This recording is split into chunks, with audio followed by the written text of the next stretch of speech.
All right, welcome back to another episode of Square Business. My name is Rodney Sorrell. I'm your host. Today with me, I got a special guest. She is a substance use counselor with Generations, correct? It's a new LBHC, right? Yeah, it's a few years old. Okay, LBHC offering an array of services for Southern West Virginia and abroad. She's a mother and also an advocate for women in underserved communities and also minorities. Miss Quartney Settle, how you doing today? I'm good. How are you? I'm doing good, doing good. I'm happy that you were able to come in and talk with me a little bit, doing the Lord's work. Trying to do the best I can. So, what's going on with you? It's been a while since I was able to actually sit down and talk to you. This actually might be our first time, Yeah, I like believe so. having Outside a of formal actual work conversation. stuff, yeah. Yeah, having a formal conversation. But I do want to thank you for being here and taking the time out of your day to talk about some important work. Um, I'm also in the recovery field, so I appreciate you being on the front lines and fighting for folks. So that's what we're here for today is to have a recovery conversation. And I think that our work is very important. It just the way we both came up. We had a prior conversation about how we came up and how we came to be where we are right now. And I think that me personally, I think that we're right where we need to be. And sometimes this working it gets heavy. Yes, it gets very heavy. Yeah. So for the people who don't know, explain your role and what that entails, and tell us a little bit about generations. Okay. So I am a substance use counselor for individuals who are on any kind of MAT program, so medication assisted treatment like Suboxone, Brixadi, Sublocade, Vivitrol, things like that. And I'm actually in a new position. I just recently transitioned from residential treatment to outpatient treatment. As far as Generations Health and Wellness, we have an office in Oak Hill. We also have an office in Beckley, in the process of putting one in Kanawha County. But we provide a lot of substance use, but people, I think, miss some of the things that Generations provides because, in addition to substance use, we also have therapy for children, including play therapy. We have one of the only 3 licensed play therapists in the state who works for Generations. So we do therapy for children. We do ASO services, which is like teaching the parenting and life skills for those who have CPS cases, Sure. doing supervised visitations. So we kind of try, when I think of Generations, I think of how, um, like a power strip where you can plug everything in one convenient location. Sure. That's kind of how I envision Generations. Is it's one big power strip where you can get the majority of the things that you need in order to get your life back on track Yeah. by just plugging into that one place. I like that. I like that. I never heard that analogy used before. That's pretty good. I'm gonna have to steal that one. Yeah, that's okay. You can. Man, that's what's up. What makes the job difficult? Like what's the most difficult part of it in your experience? Oh, so I used to work in residential treatment before switching over, Oh yeah. and What was that transition like?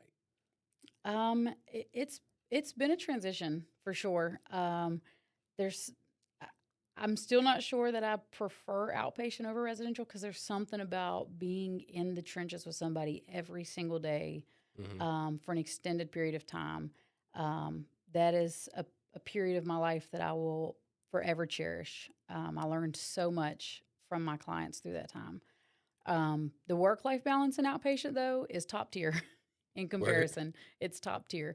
But I just think I used to tell my clients all the time I started working in substance use because of my brother's addiction. But when I started working in substance use, I went from loving one addict to loving hundreds of addicts. And Wow. so that is probably the hardest part is knowing that the likelihood of relapse is terrifying. Um, Right.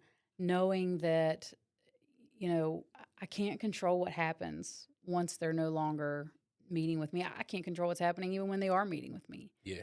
And so just to know the stigma behind it, the things that are stacked against individuals, that's the hardest part. The hardest part is when you see somebody who's fighting so hard to get their life back, and you are fighting so hard, sometimes fighting harder than they are. Right. And to see it not work out, whether it's because it didn't work out for them on their choices, or there's even been times where I've seen a system fail.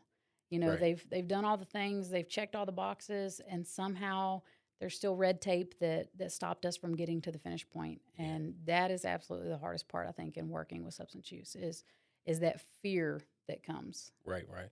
But does it not feel fulfilling despite, those times when it doesn't work out? Does it still fulfill you to at least Absolutely. try and get them there? Absolutely. And I actually, I'm in grad school right now, and I did an assignment today actually, and they were asking, what is the hardest part about working in rural and underserved communities, and then Yep. what is the best part?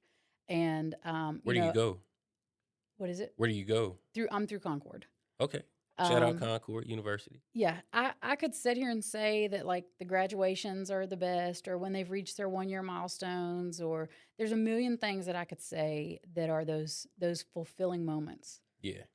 But there's a time when the light comes back on for somebody, and that is by far the best moment of my job. Is when you can take somebody who has given up hope, who is struggling, who feels like they can't trust anybody, who comes to you in one of the most broken and vulnerable places, and you can see that light come back on in their eyes. When you can see that person begins to dream again, they begin to have hopes again, they begin to desire to live again. That is by far the best, even if it doesn't work out in the end, even if they relapse, even if something goes wrong. To be able to be a part of that moment is the best and most fulfilling thing I've ever experienced. Yeah. I knew going into social work that I eventually would end up in substance use. Spent many years working with children. Do not want to do that ever again.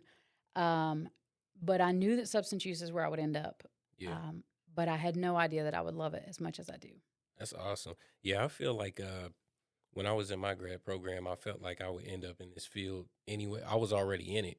I was a counselor for close to 4 years, so I was kind of doing the same thing, but I felt that I was going to end up in this field anyway. Because I tell people this all the time. The problem isn't going anywhere, and so the big question is, when are we collectively going to try and tackle this problem instead of pushing it under the rug? And I mean, there's a lot of good that's been going on. There's LBACs popping up everywhere, which I think is a good thing. We need it in the southern part of the state. So there's a lot of good still going on. But like you said, there is still a lot of stigma. Just being from a rural place, a conservative place, people fear what they don't understand. And there's still a lot of work that needs to be done. So how do you stay strong knowing that? So I have to fight really hard to stay off my soapbox because the stigma behind it makes me so angry. And I will admit that there was probably a time in my life that I also bought into some of the stigma. There was probably a time in my life that I also would have swore, oh, they're just trading one drug for another if they're doing Suboxone, or, whatever the stigma may be, whatever. Well, you hear it so much. Right. And there was probably a time in my life that I bought into a lot of it. But I only have one sibling. And for 17 years of my life, my brother has suffered with substance use.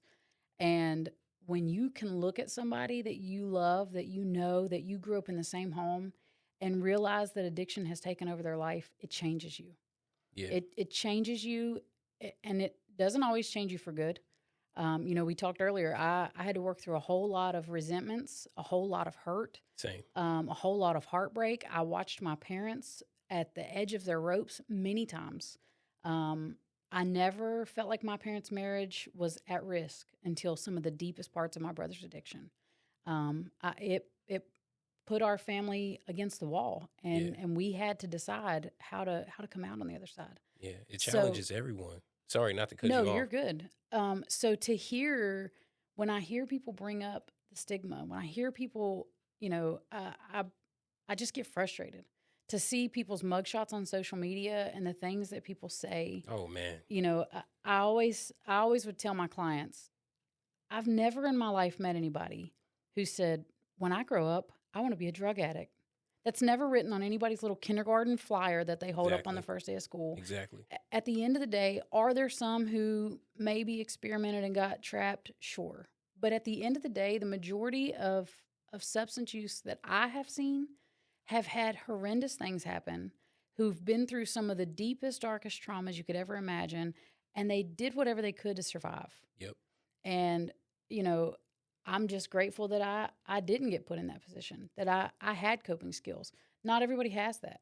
Yeah. And so it is hard. It is hard serving a population when you feel like you're constantly getting, you know, I don't have substance use history, but I take it very personal when I hear people talking badly about these people who I love, who I have dedicated my career to. Mm-hmm. I want to get up on my soapbox or get my gloves out and start fighting because at the end of the day, that is somebody's child. At the end of the day, that is somebody's son, somebody's daughter, somebody's mom, somebody's father. Yes. And to think that people think that they can look at them and say, well, they don't deserve a chance. Well, it's easy to say when it's not happening to you, but what if it was? And you know, I don't know what everybody else believes, but I believe in God, and I believe that God He's kind of a bully. He's going to do whatever he's going to do, and you're going to get in line or else. Mm-hmm. And, you know, my cousins struggled with substance use long before my brother did. And I know my mom won't mind that I share, but she would tell her sister all the time, oh, if it was my child, I wouldn't be doing this. If that was ain't no way I'd be going to get him out of jail. If it was my child, I wouldn't. And God said, you know what? Let's see what you do when it's your child. And my mom did. I mean, she went to her sister and was like, I'm sorry. I had no idea. Mm-hmm. I had no idea what you're going through. And that's the truth. It's so easy to sit back and think all these horrible things and paint all these pictures until you realize it's somebody that you love. Till it's looking you dead in your face and it's somebody that you love. And then it changes things. Yeah, God will definitely knock you down. And he'll pick you back up. He'll knock you down. Oh, yeah. And those are the best life lessons to have. You know, sometimes we need that smack in the face, that hard reality. And it sucks that sometimes it has to come to that point. You know, we don't want nobody should ever have to go through that on either end, parent or, you know, the person that's dealing with addiction. But maybe, you know, that's just a part in the journey that needs to happen to break a family down and bring them back together. Oh, absolutely. And I think you take my brother's addiction out of my life and I'm not in this role. You know, I do believe that I'm impactful in what I do. I've had the opportunity to serve a lot of people. And I do think that I'm impactful in what I do, but you take my brother's addiction out of the picture and I have nothing. Right. Because the things that I went through, the things that I learned throughout that journey, the heartache that I experienced, the resilience that I built, that all comes through the trouble and the trials that we went through with his addiction. Right. That is what opened my eyes to the fact that sometimes the system is not what we wish it would be. Right. And do you feel like that was like a preparation or a premonition to your path that you're on now? I think it could be. I believe probably yes. I've always said that I feel like working in substance use takes the pain that I went through and makes it not feel like it's in vain. I didn't have to go through it for no reason. Right. There's a quote that I heard on This Is Us. It's my favorite show. And the doctor says, if you can take the sourest lemons that life has to offer and make something resembling lemonade, then you've done okay. Right. And like that is just something that I try to live by. Man, that sounds like something I always say. I always say that if I can help one, then I feel like I did a good job. Let's get 2 tomorrow. Right. And so on and so forth. Man, that's what's up. What does recovery look like locally to you right now? Recovery for an individual, recovery in the community. In the community. I think we're definitely making so much progress. I do think there is a lot of stigma still, but I don't think it's what it once was. I think that people are starting to be more open to the realization of what life is and what addiction is. I love that there are now, you know, there's Al-Anon meetings that take place in Beckley now, which is a huge thing. What is that exactly? So Al-Anon is there's the AA meetings and the NA meetings, so Right. Alcoholics Anonymous and Narcotics Anonymous. Yep. Al-Anon is actually for family members of those who Ah, struggle with substance use. And there was a client that I had the privilege of working with, and her mother actually started running the Al-Anon meetings, and I believe they're on Thursdays at the tech campus. really? That's And awesome. and so it's just a support group for people to come together who are experiencing the same things, to be able to kind of have somebody they can lean on, because you mentioned earlier sweeping it under the rug, Yep. and that is exactly what my family did. We knew what was going on, but I come from a great family. My parents are well known. My dad owned a small business when I was growing up. Like, we grew up in the church, so it had to be swept under the rug because we could not let people know what was really going on Right. out of fear of shame. And so the Al-Anon just gives you a safe space to be able to talk, to be able to say, hey, I'm losing my mind. I don't know what else to do. Like, am I enabling them or am I not? How do I set these boundaries? What do I do? Yeah. And so I love that they have those meetings. I think they're very important. Um, I think there's a lot of preventative things that are going on now, and especially focusing on the next generation, Yeah. because statistics do show that if your parents struggle with substance use, your risks of it are much higher. Oh yeah. And so being able to have the preventative services in place, to have counseling services for children, getting it into the school system, I think we're definitely moving in a right direction. I think that's a good thing that you guys are focusing on child therapy and play therapy and stuff, and just tackling it early, and them being able to grow up with the skills to cope with maybe their parents, not being where they need to be, or um, just handling those strained relationships. A lot of people that I've found, their attitude towards working with children versus working with adults, myself included, I don't feel like I would do well working with children, and I love kids, but as far as therapy goes, to me, it's a little more serious when you're working with children than with adults, because adults can grasp, what you're talking about a little better, in my opinion. Whereas with children, they soak up everything, Right. and so you have to be very careful with how you approach with your therapeutic approach. And if you don't quite know what you're doing, you could then it could be a big detriment to them. Right. So, how are you guys doing with finding counselors to work with children specifically? Um, I'm still pretty new to generations, but I mean, from my understanding, well, I'm not going to say from my understanding, what I know is that they are growing like at insane rates. That's good. That's good. I when generations first started, they were in a small building, probably I think they said 1,200 square feet. Now they have the Oak Hill location, the Beckley location. They're working on Charleston location. Good. And the Oak Hill location alone has went from 1,000 square foot building to a 9,000 square foot building, and Wow. it's filled with staff. I don't even I don't even have an office because it's so full, and I'm on the road so much that there's no point in me having one. Hmm. But there's really just not any offices open. So they're growing at great rates. I do think that there are some people who they just have that gifting to work with kids. Yeah. Some people really have that passion for it, kind of like kindergarten teachers. You have to be a specific person to do that. Oh yeah. You got to have that energy. It's in you. You Yeah, know. and it's not in me. I don't. I taught a pre-K class, and that taught me I don't want to work with kids anymore. It's not in Really? me. Were you in the education field before?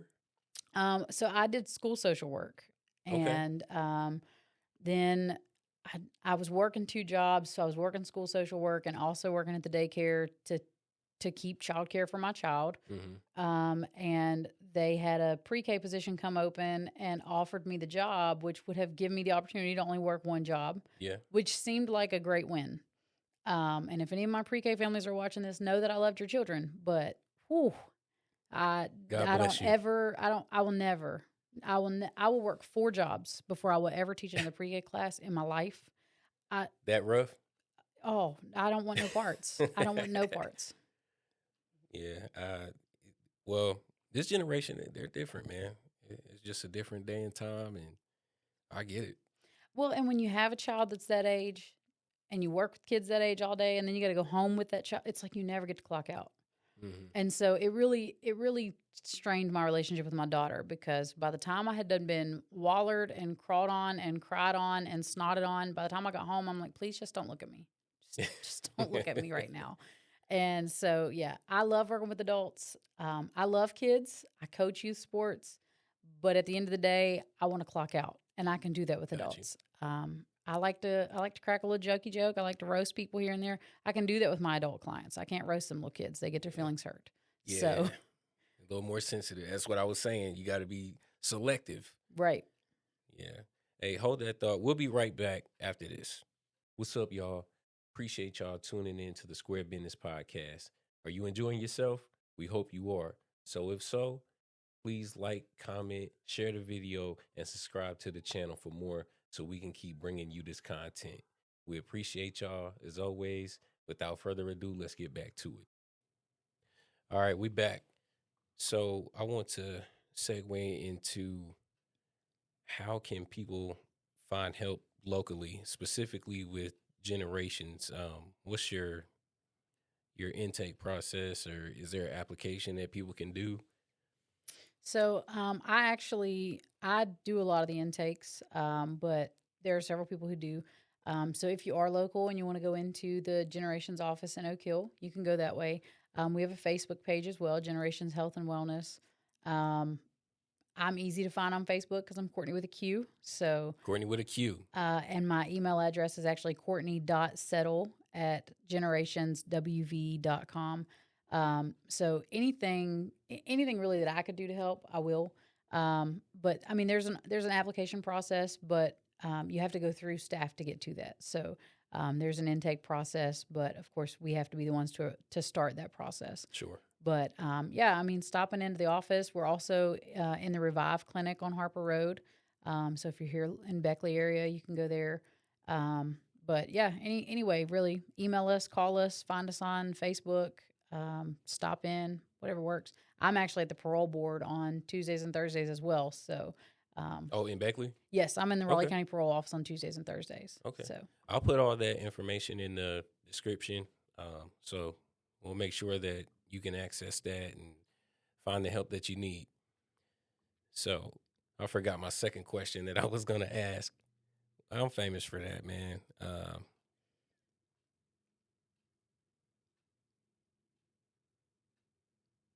Yeah, I forgot my other question, but I think what you're doing is very commendable.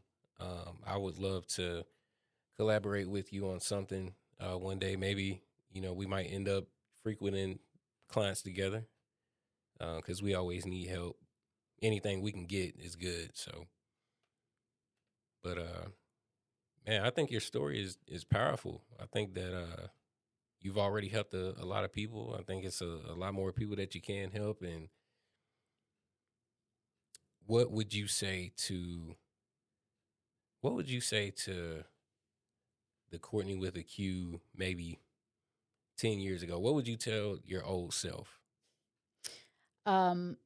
that's funny you ask because people ask me all the time, how are you? And I always say, living the dream. And they think I'm just joking. But I truly do feel like I'm living the dream. The Courtney 10 years ago was still trying to figure out how to heal from the resentments that I held over my brother's addiction.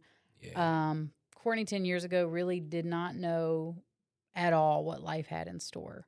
It's been almost 10 years since I got my degree, which is painful to even say. Shoot, long as you got it. But, well, I'm talking about how old that means I am. Oh man. But I wish that 10 years ago, Courtney would have realized that everything she had gone through, everything she was going through was going to work out, was going to work out in her favor. Yeah. Substance use has truly impacted my life in so many ways. I talked about my brother's addiction, but my daughter is also adopted. I adopted my daughter out of the system. I got her when she was 5 months old. She was born addicted. And she had her struggles at first. And, even in that, just seeing all those realms of it. And I have a soft spot for her mom. I communicate with her mom off and on, because at the end of the day, as wonderful as it is that I got to adopt my daughter, it's a tragedy as well. My daughter took a major loss. Yeah. People say all the time, "Oh, she's so lucky to have you," and in a sense, sure, but it also took a major tragedy for her to be able to be with me. The fact still remains. Yeah, and so I communicate with her biological mom. She's doing well right now, and I love that for her. I hope that she is still well when our daughter turns 18, and we can all sit down and have a conversation together. Beautiful. But I just feel like as long as there is breath in somebody's lungs, there's still hope. There's still hope that they can get it together. Yeah. And 10 years ago, Quartney would have never realized this position that I would be setting in, to be raising a daughter on my own. My brother is currently in recovery, has been for over a year now, is working in recovery as well. Awesome. So to be able to see it all come out and be okay, more than okay at this point, I would say. Yeah. It's just life is just it's just an exciting It's ride. beautiful right now. Every day you can wake up is a good day. Man, the reason I ask you that is, how did you figure out how to give yourself grace? And now looking at that in retrospect, you know, with the person you were 10 years ago compared to now, how did you learn how to give yourself grace and learn that, I just didn't know back then, but now that I know now, I can, just help others going forward. Did you find solace in learning that? I did. And just being willing to learn is a big piece. Yeah. A lot of people have that mindset of, I know everything, and that does not work. That's dangerous thinking. So being able to be wrong and be okay with that. Yeah. When I went into working in substance use, I felt like I definitely had more knowledge than the average Joe. And I probably did, from things that I had lived through. I probably did. But there were so many things that I had no idea. Yeah. I remember training and sitting through some intakes and phrases being thrown out that I'm kind of Googling and like looking around the room like, what in the world did they just say to me? Trying to hold your composure. Just trying to figure out what they meant. What in the world did they say? Yeah. I was so naive going in that I had to have a cheat sheet made to tell me which drugs fell under which categories on a drug test, because I just didn't know. Yeah, like street terms and stuff like that. Well, like benzos, I had no idea what benzos were. Yeah, I had to figure out which drugs fell under the benzo class. Right. Or, I remember one of the first intakes I did alone. I was like, have you ever used amphetamine type drugs? Not methamphetamine, but amphetamine type. And they were like what? I was like, amphetamines. Because I just didn't know. Right. And so thankfully I had a client who I thought she was close to graduating, because she was just so there and just doing so well. Yeah. Turns out she'd come in 7 days before I started. And thankfully she loved me enough to teach me along the way. She would come in my office after, I taught a lot of group therapies, and she would come in afterwards and be like, come on now. You know good and well that was not right. What they told you was not right. Yeah. Let me break it down for you. Or she'd be like, I could tell by your face you was confused. Let me explain it. Yep. And so I tell her all the time, she made me the case manager that I was. She has made me the counselor that I am. She has taught me so much about life. That's awesome, man. It's always something new to learn, and that's something I've always tried to live by too. I always tell people that I work with, I don't know everything, so you can learn from me just as much as I can learn from you. But I think that's beautiful that she was willing enough to, guide you through that. It was either willingness or she felt bad for me, but either way, could have been a mix of both. She took care of me, because the truth is, there's so many things that a book just will not teach you. You can have all the book knowledge that you want, but that lived experience changes everything. Yeah. Well, a lot of people don't realize that just because somebody's struggling with addiction doesn't mean that they're dumb. These are some of the smartest people that you'll ever know. Oh, yeah. They have so much potential and knowledge that can be applied to so many great things.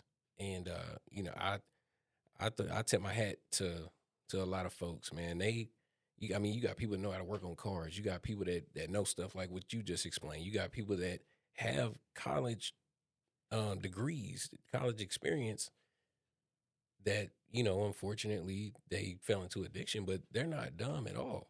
Yeah, that's the thing is addiction does not care. Addiction does not care who you are. It Right. doesn't care how much money you have, where you came from. We have this stereotype of like you had to have grown up in a rough area or you Yeah. had to have grown up poor or you had to have grown up in addiction, but that's not true. Yeah.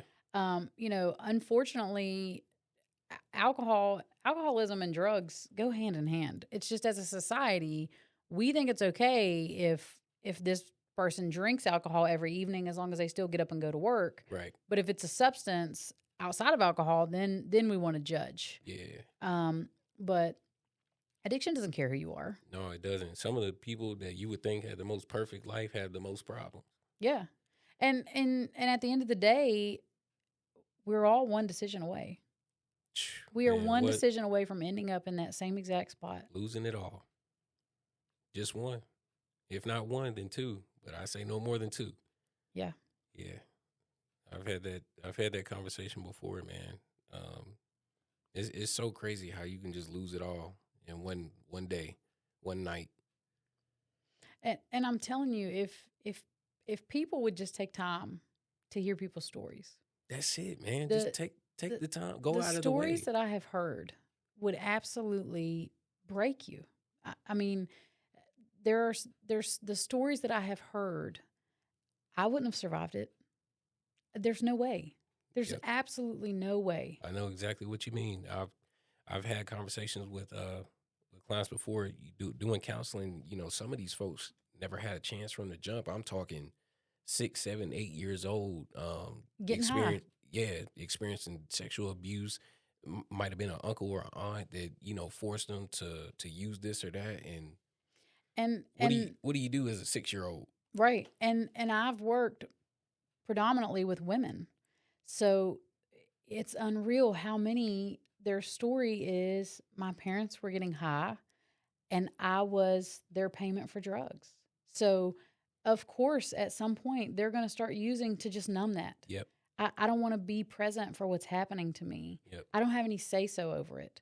And I just couldn't imagine. And that's why it bothers me when people just, they have the attitude, well, let's just throw them to the wayside. Man, you have no idea at, what they had to go through. You don't know until they tell you. Yeah. And I think that's why people don't want to know. Because if I don't know your story, fear. It's easy for me to just write you off. Exactly. If I don't know your story, it's easy for me to say, oh, well, you went to a party and got high one time and now you're making stupid choices and it's on you. Yeah. It's real easy. Yeah. But if I know that you tragically lost your child, you watched your child die in the street, if I know that you were sexually abused from the time you were 8 years old till you were 15 years old and you had no say-so, then it's a little harder for me to say, oh, well, you're just making terrible choices. Mm-hmm. When I actually know somebody's story, it's harder for me to write them off. So I think that's why, I wish that there was a way to put people's stories out there without putting their identities out there. Yeah. The faces of addiction, because so few stories are what people try to pan them out to be. Everybody loves to act like every person that does drugs just woke up and said, I think I'll just get high today. Mm-hmm. And that is so rarely the case. Well, I think everybody looks at it like ignorance is bliss. And I think a lot of people fear learning, actually like taking the time to learn somebody's story, because they know deep down they're probably going to take it on, probably feel guilty. And I think it's just a cop-out for avoiding shame and guilt. And I think that it's really just selfish when you think about it, because nobody wants to take on another's issues. But it's not, nobody's pain is your responsibility. But if you can help them, even with just a warm embrace or just acknowledging, what they're trying to convey, the story that they're telling, sometimes that's all you really need to do. But for some reason, certain folks they just can't do it. Yeah. It's sometimes it's just the most simple things. Just a kind word. Hey, I'm proud of you for showing up for you today. And that can make somebody's day. Yeah. And people don't realize too, we first of all, we plaster their mugshot all over Facebook. We plaster their pictures when we catch them on our ring cameras. Yeah. And then when they do get clean and they do try to get a job, they can't get a job because everybody's already seen them plastered all over social media. Yeah. So everybody has this preconceived idea of who they are and doesn't want to give them a chance. Mm-hmm. So as humans, we're going to survive. We're going to do whatever we got to do to survive. I'm only going to let you beat me down so long before I'm going to throw in the towel. Right. So when I've done the work, I've gone to rehab, I've got my life together, I'm trying to get a job, nobody will give me a job, my bills are due, I'm about to be homeless, I got to figure out food, I'm going to do things that I don't want to do because I've got to survive. That's it. You're going to force me right back into the things that I used to do because you won't give me a chance. And it's the same thing with the system. We see a lot. I see a lot that people that are reincarcerated for, something as simple as a failed drug screen or just a simple anything, just simple things, and they're released right back into same environment. So what do you think is going to happen? Right. And then, people have forums and everything and kind of like what we're doing now, but I feel like me and you were actually doing the work. But, when you go to a public forum or something like that, the question is always, how do we change this? How do we do this? How do we fix this issue?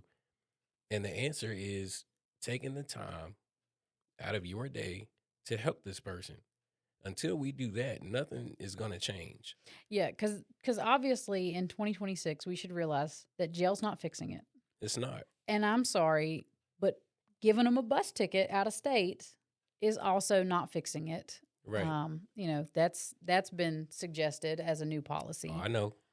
That's not helping anything. So you're right. People love to talk about the problem, but nobody wants to talk about the solution. Yeah. Nobody wants to actually be the hands and feet to the solution. Mm-hmm. We can sit back and we can come up with all these ideas and we can woulda, coulda, shouldas, and we can tell people how they should do it. Right. But am I going to get my hands dirty? Oh, absolutely not. I'm not stepping in. That's not my business. That's not my problem. And it's not like I don't want people to feel like they should be forced to have to get into social work or be the one on the front lines. That's not the message. But if you are curious and you're one of those who like, how are we going to fix this? When is this going to be remedied? That's the answer. Yeah, I mean, and no, everybody's not made to be social workers. We don't need a million social workers. I've seen some social workers that need to also not be social workers. So that's not at all the message. But there are things you can do to help. Be kind. Speak to people. Volunteer at your local food banks and see how you can help. Yep. Sign up to be a foster parent. Help with these children that are in the system until they can get back with their parents. Give somebody a job. When you see somebody that's down on their luck, that's going through the struggle, give them a job. Offer them a place to work so you can give them a chance at something. Yeah. When we feel like we have no meaning and no purpose in our life, what am I still here for? So even just helping people to feel like somebody cares about me. I ran into an old client last night at Walgreens. I never go to Walgreens. And one of the things she said to me was, I know that if nobody else cares about me, Q, I know you do. And wow. And that's all that I need. That's all that I need to know that I've done a good job. Yeah. I will never be rich being a social worker, and I'm okay with that. But when I can run into clients who say, if nobody else loves me, I know you do. I've done my job. I've done my part. That's special connection right there. Yeah. Man, Quartney, I appreciate you coming through and spending some time with me and talking about all these conversations that need to be had. I'm hoping to be able to maybe one day, we could do a panel and talk about this with the public. I think that'd be very good. Help break some of that stigma. Absolutely. So stay tuned for that. But appreciate you for coming through. One more time, give them your information if you don't mind. Sure. It's Quartney Settle. I'm on Facebook. It's easy to find, Quartney with a Q. My email is quartney.settle@generationswv.com. Or you can reach me on my direct line, 304-890-2179. All right. And I will put that information in the description. So appreciate y'all tuning in. As always, like, comment, subscribe. We just appreciate your support, and we don't plan on letting up anytime soon. So until next time, square business, man. Holla at your boy.